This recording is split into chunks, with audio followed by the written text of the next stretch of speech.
A teoria geral do processo, ela traz conceitos, né? Traz conceitos processuais, explicando o que é o processo, né? Sem ser uma matéria de processo civil, sem ser uma matéria de processo penal, sem ser uma matéria de processo tributário ou trabalhista, né?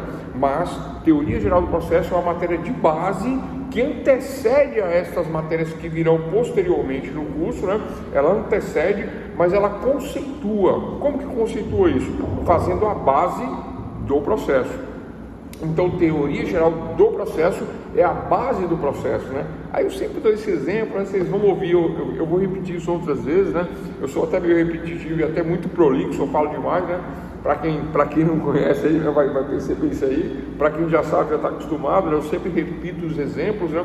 Mas olha só, vamos supor que fosse um curso de mecânica, né? Eu já falei isso aí, eu falo isso em Introdução ao Estudo de Direito 2, né, que é a matéria que a gente lecionou atrás, né, que as fontes do direito, né, nas minhas fontes do direito, eu tenho uma caixa de ferramentas, e na minha caixa de ferramentas, a minha ferramenta do direito, né, do advogado, do delegado, do juiz, do promotor, do escrevente, do técnico do judiciário, a nossa caixa de ferramentas é lei, isso para fontes do direito, isso para introduções do direito, né, lá atrás, eu falo isso.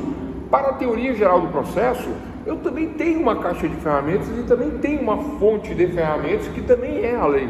Mas antes de falarmos da lei processual, eu tenho que dizer quais são os princípios que embasam o processo. Segundo o jurista e professor Dr. Miguel Reale, né, no seu livro Lições Preliminares de Direito, Miguel Reale diz que princípios são verdades fundantes. Aí vai ter na provinha lá, o que são princípios? Letra A, verdades fundantes. Letra B, princípios é aquilo que embasa, né? Então você já sabe, princípios são verdades fundantes. O que são verdades fundantes? As verdades que estão nos fundamentos daquilo, né, a qual eu quero designar, quero dar nomes, quero conceituar, né? Então, dentro dessas verdades fundantes, né, que são os princípios, que nós vamos trabalhar na aula de hoje, o tema da aula de hoje são princípios da teoria geral do processo, né? Mas antes disso, como eu estava falando, o que o mecânico faz? Ele tem que dizer, né, o que no curso de mecânica, ele aprende o que é a biela, o que é a válvula, ele aprende o que é o cabeçote da parte da mecânica, ele aprende o que é a suspensão. Então ele divide né, as peças do conjunto, dá nomes aos instrumentos e faz essa questão aí, para depois desmontar o carro, para depois mexer no carro. Não é assim? É assim que faz na mecânica, né? Mas no direito não é muito diferente não, né? Nós temos que conceituar, dar nomes, né, a vários aspectos do direito de forma conceitual, para depois nós não desmontar o carro, mas fazermos o processo, montar o processo, entrar no processo, atuar no processo, né? Então essa atuação no processo, essas questões dependem de conhecimento técnico. Então é isso, doutores e doutores, né? Então, né, já anotei aqui o nome de todos os presentes, né? Fabiano Laros, Gustavo, já anotei aqui por conta dessa questão da pontuação. Então, nossa primeira aula de hoje, princípios da teoria geral do processo. Antes de falarmos dos princípios, o que é um processo? Vocês já se pararam para perguntar qual é o conceito de processo? Quando eu pergunto o que é um processo, né? O que é o processo? Como que eu poderia responder essa pergunta aí, né? Pessoal, quem quiser participar, pode entrar, pode participar com áudio, né? Não precisa pedir permissão, pode entrar direto, interromper a aula, pode fazer pergunta, pode perguntar no chat, tá? Eu faço assim que eu sou meio ceguinho, né? Senão não enxergo o chat aqui, mas pode perguntar e a gente tira a dúvida na hora. Então, processo é o conjunto de atos, que me levará a uma sentença, né? Então, quando eu, né, advogado, defensor público, né, ou até a própria pessoa vai no juizado especial, né, lá de pequenas causas, nós vamos nos socorrer da tutela do Poder Judiciário. O que é essa tutela? É a proteção do Poder Judiciário. Há um conflito, há uma lides, há uma luta, há um litígio, né, dentro da sociedade, havendo uma luta, um litígio decorrente disso, né, isso decorre de uma pretensão resistida por parte do outro lado, né? Eu venho dirigindo o meu veículo lentamente pela via, né? Venho dirigindo e paro. Quando eu paro, alguém vem, né, e bate na traseira do meu veículo, né? O que acontece? Eu desço, né, e falo: fulano, bateu aí, como que a gente vai resolver essa questão? Não se preocupe não, que eu vou te pagar. Aí me dá um telefone, eu anoto o telefone, né, e tal. Faço 2 orçamentos, mando resolver o problema. Só que eu ligo para a pessoa e cobro. O que a pessoa faz? Não vou te pagar não. Se eu estava era certo, você não prestou atenção, você freou do nada e eu bati, a culpa é sua, não é minha não, né? Como é que se chama isso? Eu tento cobrar a pessoa, converso com a pessoa, explico a situação, né? E aí o que acontece? A pessoa fala assim: não, procura teus direitos, se vira, né? O nome disso, pessoal, é pretensão resistida. Eu cobro ele, eu pretendo receber amigavelmente, aí há uma pretensão resistida do outro lado. Ele resiste ao meu interesse de resolver amigavelmente. A esta pretensão resistida eu chamo de pretensão resistida. E a esta pretensão resistida eu tenho direito à tutela do Estado, à proteção do Estado. A esta proteção do Estado, né, eu vou pedir ao Estado juiz, excelentíssimo senhor doutor juiz de direito, venho respeitosamente à presença de Vossa Excelência, ingressar com requerimento de ressarcimento de danos materiais, né, decorrentes do acidente de veículo, né? Artigo 186, 5º, 927, né? Constituição e Código de Processo Civil. Ponto. É mais ou menos isso que eu faço o pedido para o Estado juiz, né?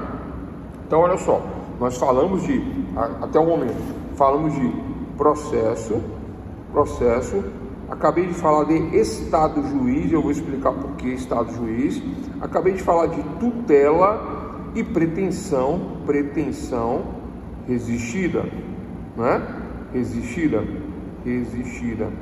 E vamos voltar ao conceito de processo. Então, o processo é um conjunto de atos que me levará a uma sentença, né? A sentença é a resposta do juiz, a sentença é a resposta jurisdicional, a sentença é a resposta para a pretensão resistida, né? Aquele que resistiu à pretensão, aquele que resistiu ao meu interesse de ser ressarcido, né?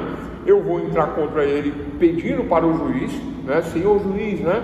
E eu faço o meu pedido, né? Então eu endereço, eu qualifico, eu dou nome à ação, eu digo quais são os fatos, né? Dou uma lógica, né, no pedido chamado de fundamentos, peço ao final e o juiz me dará o direito na sentença, através de um conjunto de atos que me levará a uma sentença. Esse conjunto de atos nós veremos em Teoria Geral do Processo 1 e 2. Todos os atos de um processo. Tranquilo? Então nós vamos ver todos os atos. O que é citação, o que é contestação, o que é defesa, todos os tipos de citação, nós vamos ver os tipos de recursos, os recursos que vão no processo, todos os tipos de atos nós vamos falar um a um, dar nome a todos os atos. Mas antes disso, né, eu falei que quem diz o direito, é o juiz, né? E o nome disso, né, é jurisdição. Anotem aí, jurisdição. Jurisdição é uma palavra composta, né? Juris, iuris, direito, e dição que vem de dictio, né? Dictio, que é quem diz, né? Quem diz o direito? Jurisdição. Então, quem diz o direito é o juiz, né? E eu falei de Estado juiz. Por que eu falei de Estado juiz, pessoal? Porque aquela pessoa, aquele homem ou aquela mulher que vocês verão no fórum, né? Que agora não tem mais fórum presencial, o fórum é todo assim, ó, telepresencial, como essa aula aqui, né? Tem aluno presente aqui na sala, estamos presentes aqui, mas tem vocês aí no telepresencial, e assim tem sido um direito, né? Desde o dia 11 de março de 2020, a OMS decretou a pandemia mundial. Vocês sabiam que foi essa data, 11 de março de 2020? Foi, acho que uma quarta-feira, né? 11 de março de 2020. E sexta-feira, 13 de março de 2020, o fórum aqui, da onde eu estou em Brasília, né, Planaltina, né, onde nós estamos, fechou o fórum, né? E de lá para cá o fórum não abriu mais. Professor, mas vai voltar o fórum? Não sei. Acho que não. Vou explicar porque acho que não. Porque acho que não vai voltar. Quem tem experiência com o fórum aí? Quem tem experiência? Boa noite a todos que estão entrando. Pessoal, onde é que vocês estavam, hein? A aula começou a ter meia hora. Mas tranquilo, não tem problema não. Vai dar tudo certo aí, né? Então, olha só. Então, o fórum... Professor, Oi, boa noite. minha mãe me ligou bem no início da aula, não conseguia desligar de jeito nenhum. Eu sei como é que é. Isso foi uma... Não, tranquilo. Mas eu senti que fez falta de vocês. Eu falei, cadê todo mundo? Né? Estou anotando aqui os nomes aqui, tá? Por conta daquela pontuação que nós temos lá, né? Para quem Assiste todas as aulas. Então eu estou anotando aqui Tamara, Célio e Gislaine. Então, boa noite a todos os presentes agora, né? Turma completa, acho eu, né? Quem entrar depois a gente anota aqui. Então, olha só, pessoal, né? Tá, e como eu falei, né? Pode entrar com áudio, pode entrar com vídeo, pode interromper a aula, tá bom? Porque, né, o debate é saudável, né? E a gente vai trabalhar qualquer questão que tiver dentro da nossa aula. Então, como eu estava falando, né? Teoria geral do processo é uma matéria conceitual e base para os outros processos: processo civil, processo penal, processo trabalhista, processo tributário, né? Então é a base. Né? Então eu falei hoje, na aula de hoje, eu falei que o processo é um conjunto de atos que nos levará a uma sentença, né? E que, havendo uma pretensão exigida do outro lado, né? Eu peço a proteção do Estado, a tutela do Estado, eu peço a tutela do Estado. Que Estado que eu peço? Estado juiz, né? Aí que eu estava falando que agora nós temos uma paradinha, retomamos. Quem é o Estado juiz? O Estado juiz é aquela mulher ou aquele homem que está lá no fórum aqui, né? Eu estava falando aqui que não tem fórum mais, né? Por conta de que existe o fórum agora digital, tá? Pessoal, o fórum digital ele não é um fórum virtual, porque existe um fórum físico, né? E tudo é digitalizado, os processos não são mais em papel, né? São todos em PDF, digitalizados os processos, né? O que mais que tem que dizer? Para falar com o juiz, balcão virtual. Para falar com o atendente, balcão virtual. Eu falo com as pessoas no fórum ainda. A pessoa vai estar no fórum? Não, né? Professor, mas como assim? Você fala no fórum e ele não vai estar no fórum? Eu falo no fórum, mas a pessoa não vai estar no fórum. Ele vai estar, o juiz vai estar na casa dele, a juíza vai estar na casa dela. O escrevente técnico judiciário poderão estar na casa deles, né? Exercendo o home office, novidade. Né, trazido por essas questões modernas de tecnologia, pela própria lei de digitalização e pela regulamentação da Covid-19. É tudo digital agora. Aí olha só, doutores, né? Então o processo é um conjunto de atos que me levará a uma sentença, né?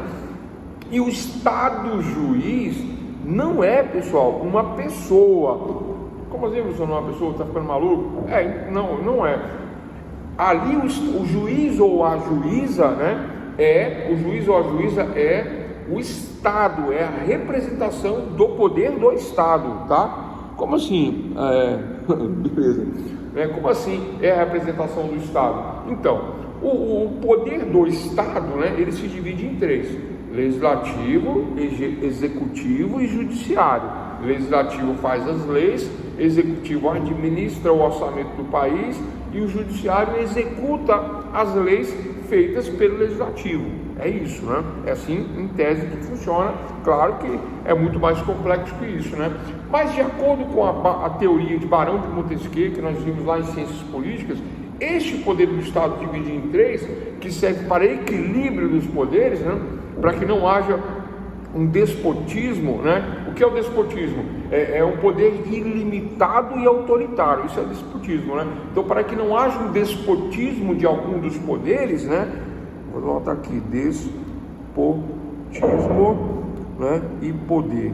Para que não haja um despotismo dos poderes, o que acontece? Então, há essa divisão em três. Bom, então vamos agora, né, a questão do que né? O Estado juiz. Anotaram aí, doutores? O Estado juiz. Então, este Estado juiz, o Estado juiz, que vai dizer o direito. Agora, o Estado juiz é que diz o direito. Aí vem o que nós tratamos anteriormente, o outro conceito. jurisdição. Então falamos processo, estado juiz, tutela. A minha letra é tão feia que eu escrevi, agora eu não estou entendendo. A pretensão resistida. Então, processo, estado juiz, tutela, pretensão resistida, jurisdição, né, e despotismo, né? Então, dentro da jurisdição é essa palavra iuris, direito, dição, que vem de dictio, que é dizer o direito. Quem diz o direito? O estado juiz diz o direito. Ah, professor, então quando eu vejo naquele filme que o cara cruzou a jurisdição e eu não posso mais seguir ele, eu tenho que parar, o que significa isso? Significa que se há, isso é só no filme, tá, pessoal? Na prática não é assim, né? Isso significa dizer que se há uma jurisdição, né, é onde o local onde o juiz diz o direito. Quem diz o direito? O estado juiz, né? Lembrando, doutores, né, e doutoras, juíza ou juiz que diz o direito, né? Portanto, o juiz ou juíza que diz o direito, o estado juiz, né, que vai dizer o direito. Onde irá dizer? Aí depende. Cada jurisdição tem uma limitação, né? Tem uma limitação que normalmente ocorre, né? Essa limitação de dizer o direito através de um espaço físico. Então chama-se limitação espacial, é o direito no espaço, né? Direito no espaço. Então, direito no espaço. O que é o direito no espaço? É a localização física onde o estado juiz exerce a jurisdição. Olha o conceito aí. Professor, repete aí, eu não entendi. Então quer dizer que o direito no espaço é a localização onde o estado juiz exerce o direito? Sim, só isso. Dá um exemplo: Planaltino, Distrito Federal, né? Região administrativa de Planaltino, Distrito Federal, onde nós estamos agora. Agora teve uma divisão aqui, né? Agora vocês vão ouvir um outro nome agora. Não teve uma divisão, não teve, Cláudio, agora mudou, né? Agora aqui é região administrativa, chama-se Arapongas ou Arapuangas? Eu acho que é Arapuangas, né? Arapuangas? Com H? Arapuanga, sem mais. Com H sem mais. Arapuangas, né? Eu vi isso aí também, né? Que a gente mora aqui, né? Eu estou perguntando pro Cláudio aqui, né? Que a gente é daqui da região, mas aí tem essa mudança, né? Que teve aí para melhor, acredito que seja, né? Então, a região do Arapuangas, né? Onde está situada a faculdade aqui, né? Se dividiu da região de Planaltina, Distrito Federal, porque aqui é outra região, né? Então eles dividiram a cidade em dois. Na prática foi isso, né? Mas olha que interessante, o direito ainda vai ser dito pelo juiz de Planaltina DF. Ainda vai ser. A jurisdição espacial, o direito no espaço, vai ser dito pelo estado juiz, né? De Planaltina DF. Então, olha só, doutores, o conceito, né? Dentro do conceito de direito no espaço, a jurisdição será exercida pelo estado juiz de Planaltina DF, não de Arapuangas DF, onde eu estou. Tranquilo isso aí? Ficou claro? Vamos dar um exemplo. Vamos ficar mais fácil aí.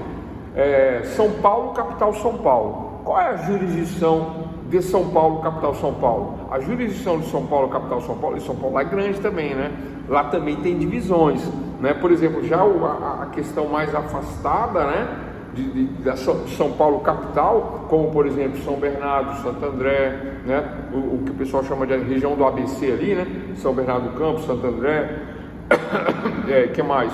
Aí começa a se afastar um pouquinho daquela ali já tem fóruns da região, sem ser os fóruns de São Paulo. Então, pessoal, resumindo, a jurisdição, né, o direito no espaço, né, é onde o estado juiz aplica a jurisdição, onde diz o direito. Então, onde tem fórum? Vamos lá. Normalmente, o fórum ele abrange uma região com aproximadamente em torno de 200 mil pessoas.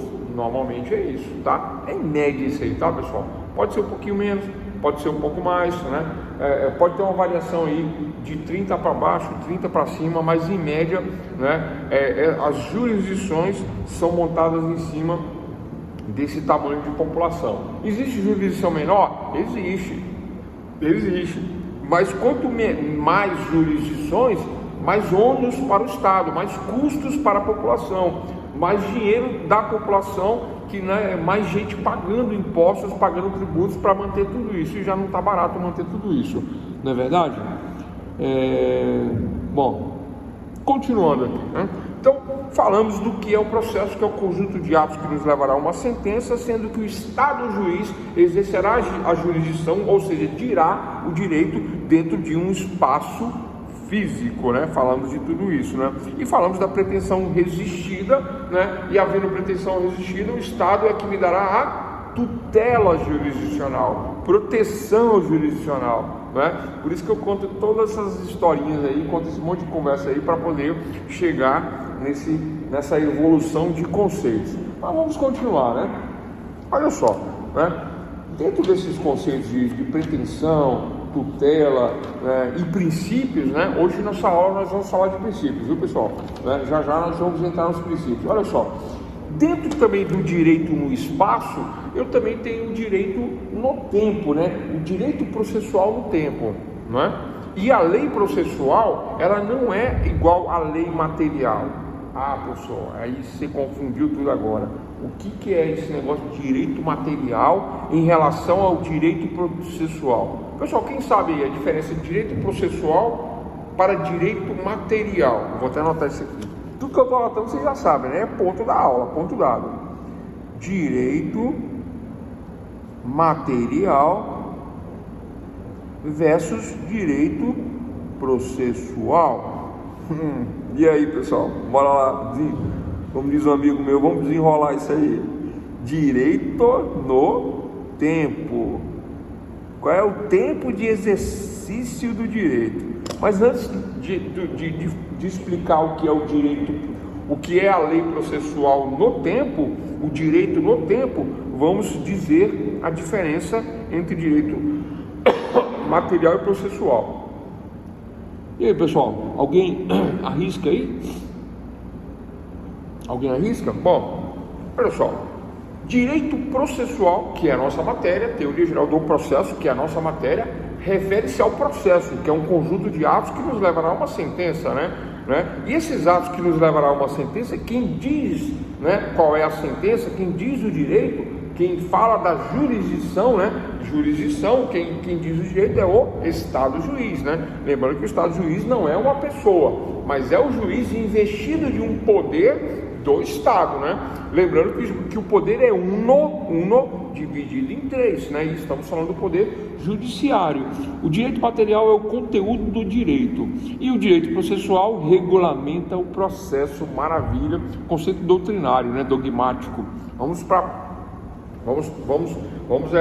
clarear esse conceito que o Dr. Célio trouxe para nós aí, né? Olha só, pessoal, né? Quando eu falo do direito, porque assim, né? É muito abstrato, né? O que o Célio trouxe para nós aí, né? É muito abstrato, né? E a função do docente em relação ao discente, vocês, né? A nossa relação, ela funciona da seguinte maneira: é esclarecer essa abstração, né? É descomplicar o complicado, simplificar para que todos possam compreender, né? Depois, quando vocês souberem, vocês complicam de novo, mas por enquanto vamos simplificar. Então, a diferença entre o direito processual e o direito material, não é? Qual a diferença? Sociedade civil, sociedade civilizada, ela está debaixo de qual regra? Vocês lembram? Sociedade civil, sociedade civilizada, está debaixo de qual regra? Quem consegue lembrar? Qual a regra que é? Lei, certo, é uma lei. Vou facilitar. Código Civil. Estamos debaixo do Código Civil. A regra que manda na sociedade é o Código Civil. Se eu vou me casar, Código Civil. Se eu vou me divorciar, Código Civil. Eu pensei mas deixa pra lá, vai. Se eu vou me casar, uma caixa de fogos. Se eu vou me separar, né? A bateria. Aí vai, gente. Né? Então é Código Civil.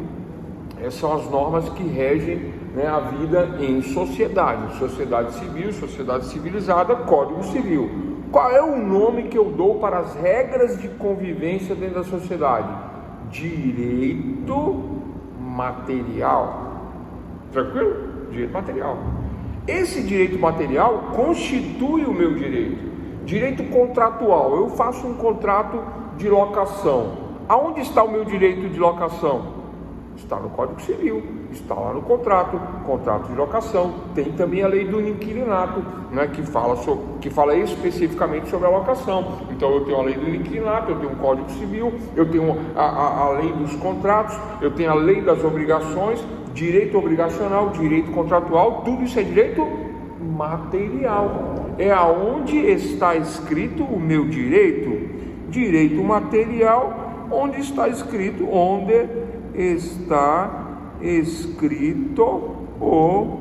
meu direito, né? Direito material, direito civil, lei civil, ponto. É isso, pessoal, simples assim. Ah, professor, então quer dizer que o regime de bens do meu casamento está no Código Civil? Ok, perfeito, é isso, o regime de bens do meu casamento está no Código Civil. Você casou? Casei, né? Você separou? Não. Você pretende separar? Jamais, não pretendo separar. Mas, agora vamos lá. Durante o casamento vocês sabem, né, pessoal? No começo é meu bem, meu bem. Vocês até conhecem a piada que não tem graça, né? No começo é meu bem, depois é meus bens, né? No começo você olha para ela, olha para você, adivinha o pensamento, né? Aí depois de 2 anos de casado, né, você está falando, aí né? Você fica assim, ué, mas você ouviu o que eu falei? A pessoa, não, você estava falando comigo? Não, você não estava falando comigo, não, né? Nem ouve o que você está falando, né? É mais ou menos igual a nossa aula telepresencial. Depois de 1 hora de aula, vocês nem ouvem o que eu estou falando mais. É igual cantor de barzinho, né? Já viu? O cara para de cantar, o cara faz curso de música clássica, lê partitura, cifra. Você já viu como é difícil cifra? É difícil demais, hein? E o cara faz cifra, faz dedilhado, deixa a unha crescer. Eu tinha unha grande quando eu fazia música na Universidade Católica. Eu fiz em Salvador, eu fiz 6 meses, né? Era bonito, né? Lia partitura, era legal, mas é difícil. É difícil demais. E o reconhecimento? É 0. Parei, abandonei. Aí o que acontece? A questão do direito material e do direito processual, né? E a questão do casamento, os meus direitos não estão no direito material, lá escrito no direito material.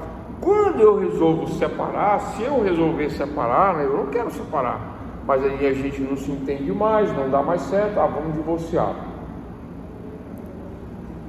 Aí, doutores, eu verifico qual é o meu direito. Eu tenho direito aos bens, guarda, pensão, não tenho, quais são os horários, quais são os limites. Então, estão compreendendo?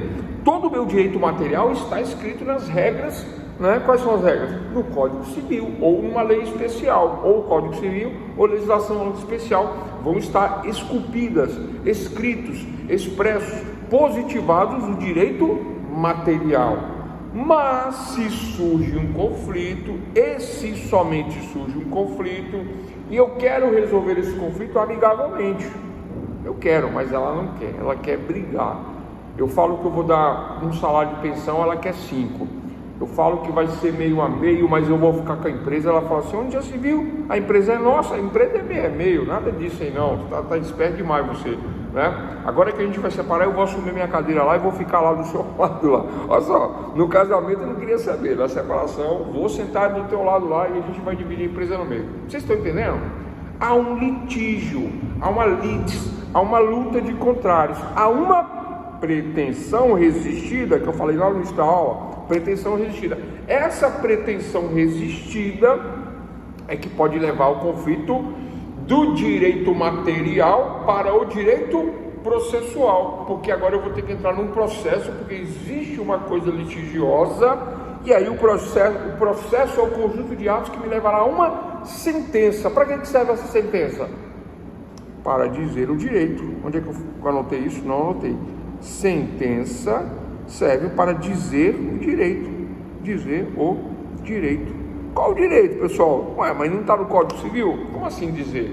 Pois é, o processo serve para isso, para dizer o direito que está no Código Civil, dizer se eu tenho um direito ou não, né? E aí eu pergunto para o Estado juiz: excelentíssimo senhor doutor Estado juiz de direito, né, de uma das varas de família da comarca ou da região administrativa de Brasília, do Distrito Federal, venho respeitosamente à presença de Vossa Excelência requerer a tutela jurisdicional do Estado para promover a presente ação de divórcio litigioso, litígio, né? Em face de, né, da minha ex-consorte, da minha ex-companheira, da minha ex-esposa, que não é ex ainda, estou casado, né? Aí eu coloco o nome dela, coloco os dados, etc. Tal, e conto os fatos. Aí o juiz: dai-me os fatos que te darei o direito, né? Existe esse brocardo jurídico. Brocardo é uma máxima que encerra um pensamento, né? Nós já vimos isso em IED 2, brocardos. Então, dai-me fatos que te darei o direito. Aí eu digo quais são os fatos, né? Falo da empresa, falo dos filhos, falo... Pessoal, estão acompanhando o raciocínio? Isso é direito civil, né? Mas quando existe um litígio, existe uma pretensão resistida, agora o meu direito material, que está no Código Civil ou numa legislação, agora eu vou pedir o direito material aonde? No processo. Processo é o conjunto de atos que me levará a uma sentença. O que é a sentença? O juiz, né, dando o que? A jurisdição. O que é jurisdição? Iuris, direito, dictio, dizer o direito, o juiz diz o direito. Qual o direito que o juiz diz? A sentença. Qual o direito? Da onde vem a sentença? Do Código Civil. É isso, ponto, né? Então temos aí uma sentença. Então, onde está escrito o meu direito, sentença, dizer o direito através da sentença. Olha que maravilha, né? Então o Estado juiz, né, o Estado que tem a força, o poder de dizer o direito, olha só pessoal, não é uma pessoa comum, tá? Não é uma pessoa comum, né? Eu posso dizer até que não é uma pessoa, por isso que eu falo, o Estado juiz. Ah, professor, mas existe esse conceito de Estado juiz? Existe. É um conceito moderno? É e não é, mas né? Mas é um conceito moderno, né? Então eu digo que é um Estado, por exemplo, o conceito do Brasil, né? Eu falo que é um Estado-nação. Eu falo que é um Estado-nação, não é só um Estado, né? Por que Estado-nação? Porque nação envolve sentimento, cores da bandeira, patriotismo, o que mais? Existe uma cultura, existe um povo, ainda que se tenha toda essa discussão política ideológica por trás aí, existem ideias de uma meia dúzia de pessoas aí falando em separatismo e tal, né? Tudo balela, pessoal. Né? Para nós juristas, o que importa são os conceitos dogmáticos, doutrinários. Então, o Estado-nação é isso. E o Estado-juiz é um dos três poderes do Estado, né, que vai dizer o direito. O Estado-juiz que diz o direito, né? Então, olha só. Então, falamos de processo, Estado-juiz, tutela, pretensão resistida, jurisdição. Falamos da divisão do poder, do despotismo, falamos do direito no espaço, e agora eu estou falando da diferença entre direito material e direito processual. Então, ficou claro aí qual a diferença de direito material e direito processual? Ficou claro? Tranquilo? Tranquilo, né? Aí, o ar-condicionado está forte aqui. Aí a diferença, pessoal, do direito material e do processual, vou dar um exemplo agora. Código Civil é direito material. Código Processual Civil é direito processual. Compreenderam? Tranquilo? Código Civil, direito material. Código Processual Civil, direito processual. Ah, professor, então agora deixa eu ver se eu entendi aqui. Então eu tenho um Código Civil que vai estar lá o regime de casamento, a forma de casar, a forma de separar, a guarda, filhos, pretensão, quem tem direito ao quê, se for uma sucessão está lá também, se for um contrato está lá também, obrigação está tudo no Código Civil. O que não estiver no Código Civil, existem outras legislações chamadas de especiais que também, né, trarão leis que regulamentam determinados assuntos em sociedade. Por exemplo, lei dos alimentos, que tem no Código Civil, mas também tem uma legislação especial. Lei Maria da Penha, né, criminal, mas só para dar um exemplo, né, uma lei especial que protege as mulheres vítima de violência doméstica. Né? Temos aí leis materiais, direito material. E o processual? Qual é o direito processual? Leis processuais, leis de processo. Direito processual será exercido quando houver um litígio, uma luta, uma litis, né? Uma pretensão resistida pelo outro lado, né? Eu falo assim, vamos separar? Ela fala, vamos. Beleza. Beleza. Mas e aí? Bom, então, vamos botar no papel? Vamos. Aí senta. Tô nem acreditando, né? Aí coloca, você fica com isso. Tudo certo, acabou. Separou. Como é que se chama isso? Chama-se uma separação amigável. Eu nunca vi, mas existe, né? Consensual, estamos de acordo, está tudo certo. Viramos irmãos, gêmeos, vamos nos separar. Consensual, né? Separação consensual ou amigável. Mas, né? Eu viro para ela e falo assim, vamos separar. Aí voa uma panela, né? Voa o telefone e celular na cabeça, né? Mas esse é o mais normal, né? Esse é o mais normal. Boa caneta, né? O que mais? E vai, né? Quebra um prato, quebra uma panela. O que mais? E aí vai.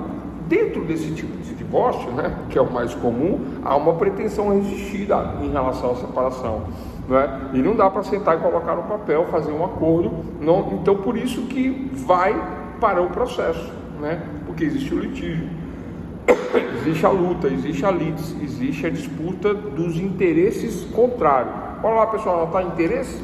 O que é o interesse? Interesse contrário, né? Vezes pretensão.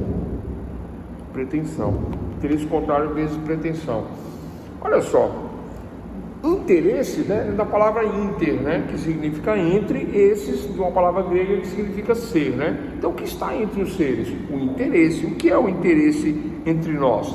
Nós temos uma relação, né, de casamento, de convívio, que agora quebrado o interesse, não havendo mais o interesse, agora o interesse que não é mais relacionar-se, não se relacionar, existe o divórcio. Dentro do divórcio existe o interesse, obviamente, dos bens, né? Obviamente, se construiu juntos, né?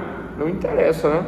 Quem pagou a conta das Casas Bahia, quem pagou a conta do Magazine Luiza, não interessa. Ou quem, né? Não interessa. E vai se dividir meio a meio, dependendo do regime, né?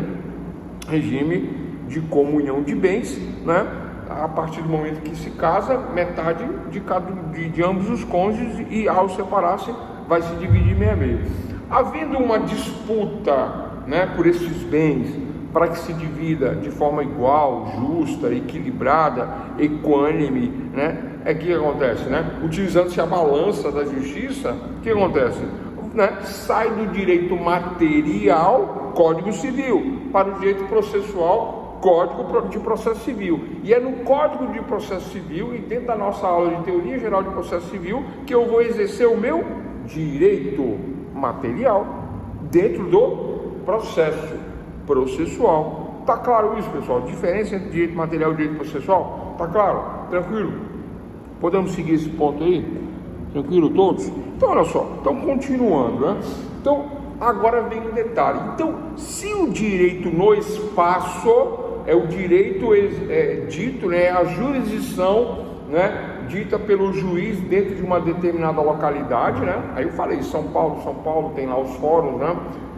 Rio de Janeiro, fóruns do Rio de Janeiro, né? Rio de Janeiro, capital, estado do Rio de Janeiro, né? Capital Rio de Janeiro, aí tem um fórum lá que diz o direito,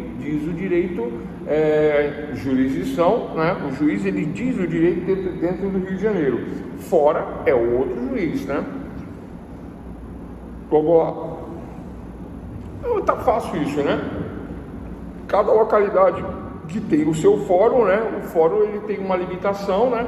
De atuação do direito no espaço, né? Existe uma limitação do juiz do direito no espaço. E aí eu ia falar do direito no tempo e parei, né? Porque eu precisava dizer a diferença entre direito material e direito processual. O direito no tempo, atenção para esse conceito novo, direito no tempo. Quando eu exerço, né? Quando eu aplico, a pergunta é: a lei processual tem aplicação? Em que momento? Quando eu aplico a lei processual. Tem a lei material, e tem a lei processual. As regras de aplicação da lei material funcionam assim, né? Para fatos novos, lei nova. Para fatos velhos, lei velha. Direito material. Tranquilo, pessoal? Tranquilo, né? Vocês sabem, né? É que isso é uma aula mais para direito penal, direito processual penal. Eu não queria me aprofundar nisso agora não, né? Agora não, né? Mas em síntese, né? A lei nova, ela vai abranger casos novos, né? A lei nova. Uma lei editada hoje, ela vai abranger os casos de hoje, né? E uma lei nova, né? Vem aquela questão de não prejudicar ao réu e etc. Eu não quero entrar nisso agora não, né? Mas a lei nova, por exemplo, hoje é dia 29 de agosto de 2023, 29 de agosto. Então, eu olhei a data, né? Mas deixa para lá. Então, 29 de agosto de 2023. Então, a lei aplicada, a lei existindo a partir de hoje, passado a vacatio legis, né? A vacatio legis. E aí, tendo a vigência da lei na sociedade, ela passa a valer a partir dos casos, a partir de hoje e dos casos de hoje. Lei, direito material. Agora, se eu me casei por uma lei velha, eu vou adotar a lei velha, a lei do meu casamento. É igual a questão dos contratos, né? Os contratos, né? Eles têm duas regras. Tem uma regra até 2000, mas eu não vou entrar nisso também não, que é complicado, né? Tem uma regra até 2003 e depois de 2003 é uma regra e antes de 2003 é outra. Bom, mas deixa pra lá. Então vamos ao mais simples, né? O mais simples é que se eu tenho uma lei que fala sobre deverá continuar a lei vigente à época do casamento. Obrigado, Gislaine. Exatamente isso. Deverá continuar, olha só que fácil, né?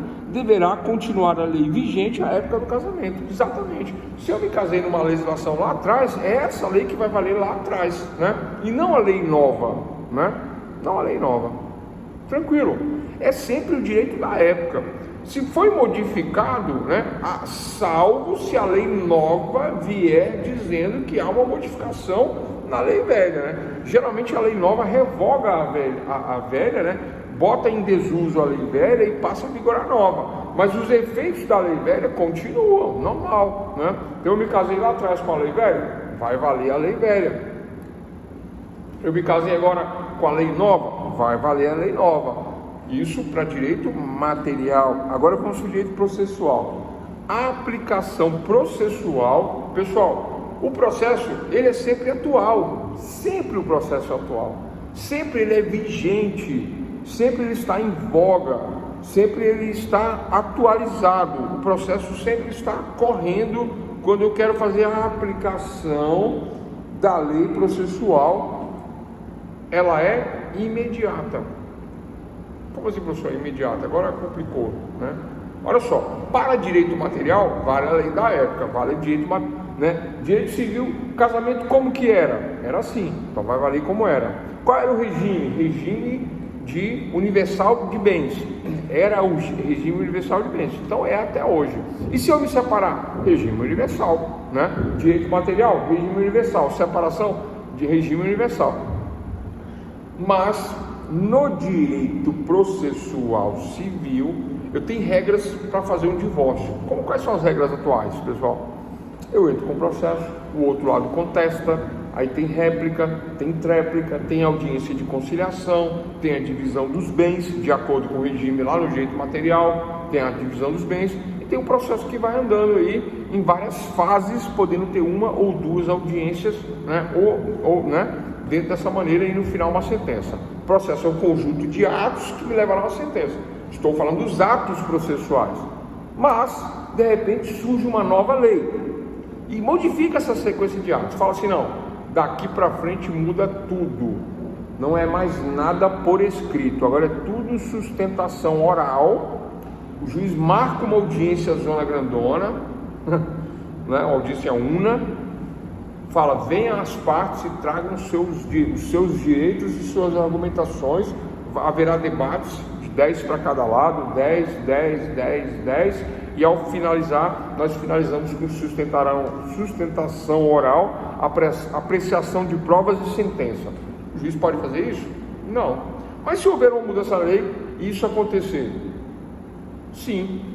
É a pergunta: qual é a regra que vai valer se o processo já tivesse sido dado entrada? Qual é a regra? Regra velha ou regra nova?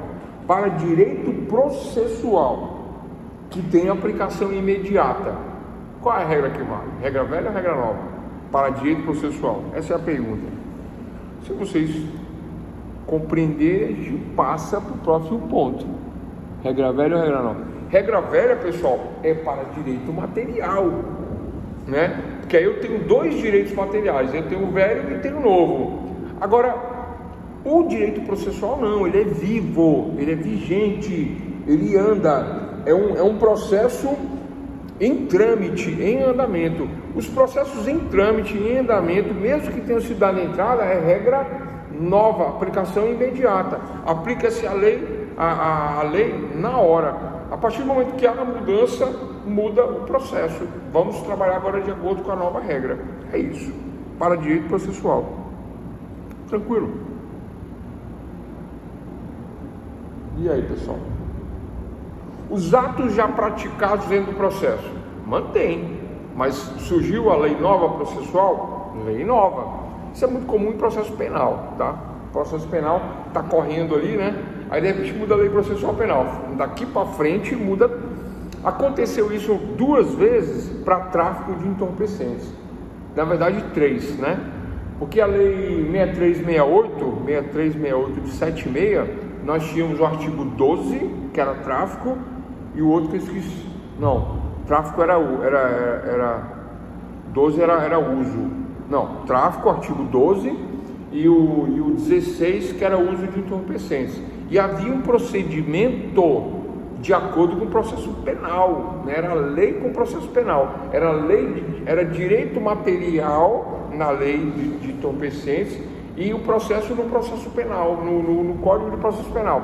Aí, né, veio uma lei em 2003, lei 10.000, não me lembro o número, mas de 2003, que modificou, incorporou um novo procedimento na lei 6368, na lei antiga. Aí passou a ter direito material com direito processual especial, né, na própria lei. Aí depois revogou tudo e veio a lei nova atual, que é 11.343 de 2006, né, que é a nova lei, que aí excluiu as leis velhas e passou a ter uma lei só com procedimento novo. Aí esse procedimento novo, quando havia os processos correndo de tráfico, né, aí surgiu a lei, aí passou a aplicar a lei nova. Não valia a lei velha, não valia a outra lei antiga, não. Era a aplicação imediata da legislação processual. Houveram mudanças? Houveram mudanças. Lá atrás, né, ouvia o réu, depois verificava-se provas, testemunha, tudo era em 3 fases. Uma audiência só para o réu, uma audiência só para a acusação, uma audiência só para a defesa e depois memoriais finais por escrito. Chamava alegações finais. Primeira vez, né? Aí, lei processual penal no tempo alterou, aí mudou tudo.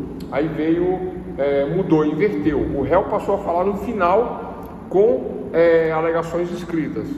E na última lei, o réu continua falando no final, todas as fases são concentradas, não tem mais 3 audiências, é uma só, e na mesma audiência faz sustentação oral. Deixou de ser escrita, passou a ser oral. É isso que houve. Essa mudança no processo, ela é aplicação imediata, tá, pessoal? Não é lei antiga, é sempre a lei que passa a vigorar no momento. Então, finalizando essa questão, né, direito material é o direito da época. Direito processual, aplicação imediata. Tranquilo?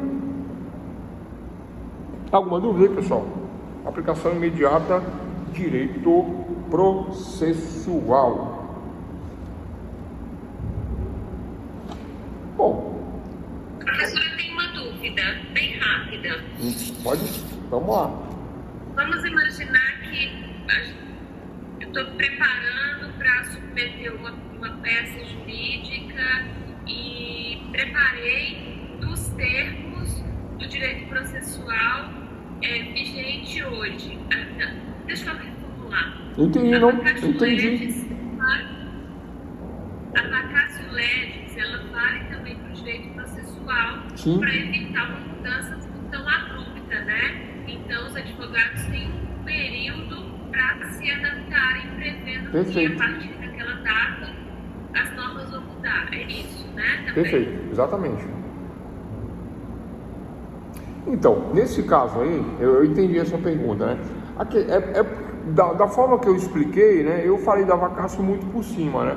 Mas a aplicação da lei processual no tempo, ela é imediata, respeitando, obviamente, a vacatio legis, né? E o que é a vacatio legis, se não a suspensão da lei? A lei, ela existe, mas não vigora. Vacatio, vacância, ela fica vagando por um período de tempo, que é a adaptação da sociedade à nova norma, adaptação da sociedade à nova lei, né? É a vacatio legis. Então, a vacatio padrão é 45 dias quando a lei não fala nada, mas muitas vezes, na maioria das vezes, e dependendo da lei, né? Por exemplo, a lei de entorpecentes, acho eu, salvo engano, foi uma vacatio de 1 ano, né? Para adaptação. Foi isso, acho. Não sei se estou enganado, né? Mas acho que foi de 1 ano. Então, só quando acabou a vacatio que passou a vigorar imediatamente a aplicação imediata da lei processual, só quando acabou a vacatio. Acho que a pergunta era essa, né? Se respeita a vacatio. Sim, respeita, tem que respeitar. É a aplicação imediata, mas após a vacatio. Aí depende, né? Da lei. Tem lei que vai falar que é 45 dias, tem lei que não vai falar nada, 45 dias. E tem lei que vai falar 1 mês, 2, 3, né? Agora, se a lei falar revogam-se as disposições contrárias, aplica-se imediatamente a presente lei, né? Ela passa a vigorar imediatamente, aí não tem vacatio, né? Porque também tem essas leis que não tem, né? Mas é mais difícil isso acontecer. Normalmente tem um prazo, sim, por conta dessa adaptação da sociedade. Essa adaptação, muitas vezes, são os debates, são os cursos, né? Para os juízes, para os advogados, para os promotores, né? Aí os órgãos se mobilizam, né? A OAB fala, pessoal, né? Tem uma novidade na lei, né? Vamos promover um curso aqui, né? Para que vocês possam estar aprendendo sobre a nova lei, como é que diz? Se atualizando, é isso, se aperfeiçoando. E aí aí, pessoal, isso não é só para advogado, não. Advogado, juiz, promotor, a OAB tem muitos cursos, né? Mensalmente tem vários cursos, né? A magistratura também tem, defensoria, promotoria, né? Os funcionários também, técnicos, escreventes, então em constante aprimoramento do conhecimento e atualização, vamos dizer assim, né? Tranquilo? Acho que é isso, né? Isso mesmo, obrigado. Então tá bom. Então, fechamos aí, pessoal, processo, estado juiz, tutela, pretensão resistida, jurisdição, né? Despotismo, né? Que é a divisão do direito lá, direito no espaço, direito material versus processual, direito no tempo, né? Onde está escrito direito? Na sentença. Quem diz o direito? O estado juiz, né? E mais a questão do interesse versus pretensão. E finalizamos agora com direito no tempo. Não é difícil essa questão de direito no tempo. Bom, voltamos agora, né, ao que eu falei no começo da aula, né? Acho que metade não estava presente. E aí, né, nós falamos desses conceitinhos iniciais aí.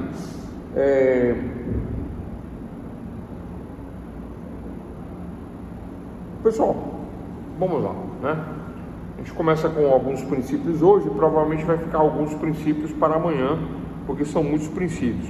E Então vamos lá, princípios, agora não é igual a introdução ao estudo do direito, né? Aqui eu não estou falando dos princípios do direito material, agora eu estou falando dos princípios do direito processual. Em IED 2, direito material. Em teoria geral do processo, direito processual. Quais são os princípios do direito processual? Então, de acordo com Miguel Reale, o professor, né, princípios são verdades fundantes. Ora, professor, o que é uma verdade fundante segundo Miguel Reale? Fundante de fundamento, é a base de todos os processos, é a base de toda a teoria geral. Vale para o processo civil, vale para o processo trabalhista, vale para o processo penal, vale para o processo tributário, porque é o mesmo princípio que se aplica a um tipo de processo, se aplica ao outro, porque a nossa matéria ela é de base, ela é de fundamento, ela é, como diria Miguel Reale, uma verdade fundante, né? E por que uma verdade? Porque é a verdade de onde nasce o direito, né? É o nascituro do direito, é a gênese do direito, está nos princípios. Professor, dá um exemplo, começa esse negócio de princípio aí. Princípio número 1. Primeiro princípio que eu tenho em mente e que eu trago para a aula de vocês, para a nossa aula aqui, né? Tá lá esculpido, né? Esculpido, né? Esculpir mesmo, viu, pessoal? Tá lá esculpido, entalhado, expresso, positivado, né? Escrito no artigo 5º da Constituição Federal, que é o devido processo legal. Número 1. Devido processo legal. Que princípio é esse de devido processo legal? Ora, para cada tipo de litígio, nós já falamos que litígio é a luta, é a litis, né? É a pretensão resistida, e daí surge uma litis, né? Surge uma luta, né? Então, dessa luta, desse litígio, né? Então, para cada tipo de litígio, deve a lei apresentar expressamente, escrito, uma forma de composição jurisdicional. Juris, direito, né? E a jurisdição, nós já falamos, que é o juiz dizendo direito. Então, o que é esse juiz de direito? Então, o que é o juiz dizendo direito? O que é essa composição jurisdicional? O que é essa forma do juiz de dizer o direito? O que é isso, né? Então, uma forma de composição jurisdicional pertinente ao caso, já que nenhuma lesão de direito deixará de ser apreciada pelo Poder Judiciário. O devido processo legal, ele se entende como uma forma, vamos dizer assim,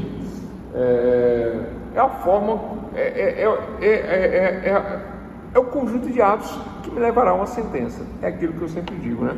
O devido processo legal, né? O processo é o conjunto de atos que me levará a uma sentença. E esse devido processo legal, ele tem uma forma expressa em lei, uma forma com garantias, uma forma com regras, uma forma que origina-se do povo, né, que é do legislativo, dos representantes do povo, que representam o povo através do sufrágio universal, que é o voto. E aí nós temos a questão, vamos dizer assim, nós temos a questão positivada. Tem o processo civil, devido processo legal, tenho aí o processo civil. Tranquilo, pessoal? A ofensa ao processo civil, a ofensa ao processo legal, a ofensa ao devido processo legal.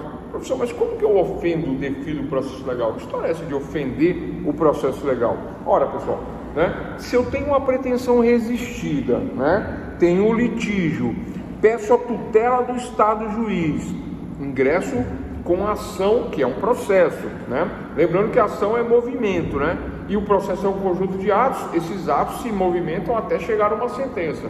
Então, se eu tenho um devido processo legal, se eu tenho um conjunto de atos que me levará a uma sentença, esse devido processo legal, esse conjunto de atos que me levará a uma sentença, e essa sentença é a jurisdição, o juiz dizendo o direito, se eu chego nesse ponto, né, até chegar nesse ponto, eu tenho regras. Quais são as regras? Os prazos para a colocação dos atos, a forma de cada ato. A forma de cada ato, pessoal, está prevista em lei, não pode ser modificado, porque sob pena de se cometer injustiça. Agora vamos lá, clarear o exemplo. Eu entro com ação contra minha esposa querendo divórcio, e ela já está morando em outra casa e eu moro em outra casa. Aí ela recebe a citação, que é o ato formal para que ela se defenda no processo. Citação é o ato formal, né, que torna prevento o juízo, forma a relação jurídica entre as partes, né, é a citação, é o nome do ato, citação, é um ato formal, né, citação, é um ato prescrito em lei. Então cada ato tem uma forma de se realizar e que não se modifica, porque a mesma citação que vale para minha esposa, se ela agir mais rápido e vir contra mim, vai ser para mim também. Para outras pessoas, para qualquer pessoa na sociedade, a forma de citar é a mesma. Como é que se chama isso? Lei. Que advém da onde? Do legislativo, que é a questão democrática. Quem faz as leis? O povo. Quem faz as regras? O povo. Então, esse é o princípio democrático, né? Cracia de cravos, né? Oi?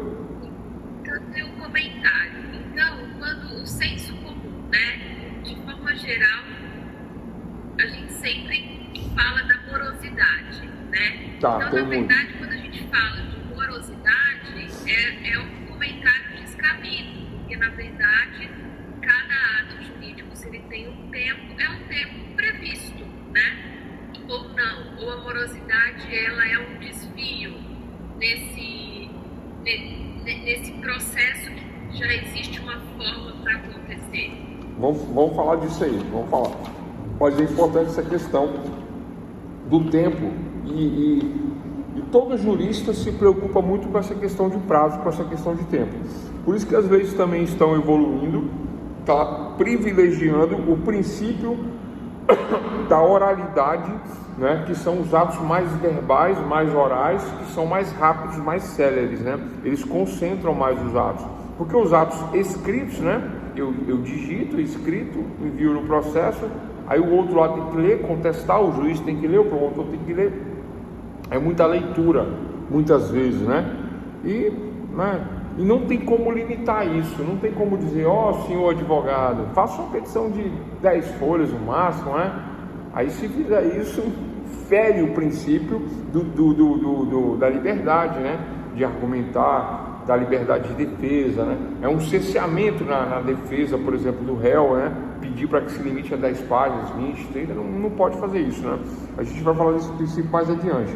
Mas em relação à morosidade judicial, existe um artigo na Constituição Federal, artigo 5º, inciso 58, que traz, né, um critério de justiça ali, dizendo que todo o processo tem que atender uma razoabilidade no prazo. O prazo tem que ser razoável, de acordo com a causa, né? Porque justiça demorada e justiça lenta não é justiça, né?